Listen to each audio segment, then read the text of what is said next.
കോൺഗ്രസ് രാഹുലിനെ കൊണ്ട് MLA സ്ഥാനം രാജിവെപ്പിക്കണമെന്ന് BJP സംസ്ഥാന ഉപാധ്യക്ഷൻ C. കൃഷ്ണകുമാർ. ഉചിതമാണെന്ന് പറയുകയല്ല വേണ്ടത്. MLA സ്ഥാനം സണ്ണി ജോസഫ് രാജിവെപ്പിക്കണം. പോലീസിലെ ഒരു വിഭാഗം രാഹുലിന് വിവരങ്ങൾ കൈമാറുന്നുണ്ടെന്നും അദ്ദേഹം പാലക്കാട് പ്രതികരിച്ചു. എന്തെങ്കിലും ഒരു ധാർമ്മികത ഈ കോൺഗ്രസിനുണ്ടായിരുന്നുവെങ്കിൽ ഇത്രയേറെ വലിയ ആരോപണങ്ങൾ വന്ന ശ്രീ രാഹുൽ മാങ്കൂട്ടത്തിലെ എന്നോ പാർട്ടിയിൽ നിന്നും പ്രാഥമിക അംഗത്തിൽ നിന്നും പുറത്താക്കി MLA സ്ഥാനം രാജിവെപ്പിക്കാനായിരുന്നു. ഇപ്പോൾ എന്താ കോൺഗ്രസ് പറയുന്നത്? MLA സ്ഥാനം രാജിവെക്കാൻ ആവശ്യപ്പെട്ടിട്ടില്ല, ഹൈക്കമാൻഡ് തീരുമാനിക്കണം. ഈ പ്രിയങ്ക ഗാന്ധിക്കും രാഹുൽ ഗാന്ധിക്കും അടക്കം ആ യുവതി പരാതി ഇമെയിൽ മുഖേന അയച്ചിട്ടുണ്ട്. ഇത്രയും ഗുരുതരമായിട്ടുള്ള ഒരു പരാതി ലഭിച്ചിട്ടും ഇതുവരെ കോൺഗ്രസിൻ്റെ ഹൈക്കമാൻഡിന് ആ പരാതി തുറന്നു നോക്കാൻ പോലും കഴിഞ്ഞിട്ടില്ല എന്നുള്ളതാണ് ഇത് തെളിയിക്കുന്നത്.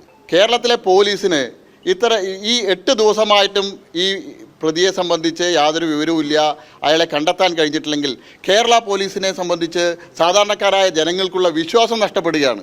അപ്പോൾ രാഹുൽ മാങ്കൂട്ടത്തിലെ സംരക്ഷിക്കാനായിട്ട് ഇടതുപക്ഷവും ഒളിച്ചുകളി നടത്തുന്നുണ്ട്.